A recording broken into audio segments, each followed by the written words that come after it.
কবি বলেছেন, জীবে প্রেম করে যেইজন সেইজন সেবিছে ঈশ্বর। কিন্তু ভাই, আজকাল তো প্রেম করার কোনো জায়গা কিংবা চান্সই নাই। প্রেম তো দূরে থাক, মানুষ এখন বিয়ে করতেই ভয় পায়। কারণ বিয়ে নামক এই জিনিসটা আমাদের জীবনে এমনভাবে জড়িয়ে পড়ছে যে তার কথা শুনলে প্রাপ্তবয়স্করা দুমড়ে পড়ে। তবে যাই হোক, সব কিছুর সাথে মানিয়েই চলতে হয়।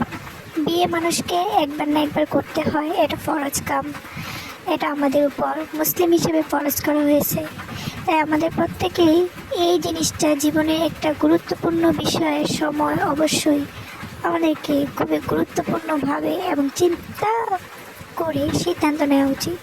হুট করে কিংবা অর্থ প্রবৃত্তি সোজাভাবে বলতে গেলে টাকার প্রতি লোভ না দেখিয়ে না পেয়ে মানবিকভাবে চিন্তা করে এমন একজন মানুষের সাথে বিবাহ বন্ধনে আবদ্ধ হওয়া উচিত, যাতে আমরা নিজেদের জীবনটাকে একদম শেষ পর্যন্ত ওই মানুষটার সাথেই কাটাতে পারি। কারণ সব জিনিসই মানুষের জীবনে একবারই আসে। একবারে বেশি কোনো জিনিস আসলেও সেটা পরের বার আগের মতো বেশি গুরুত্ব দেওয়া হয় না।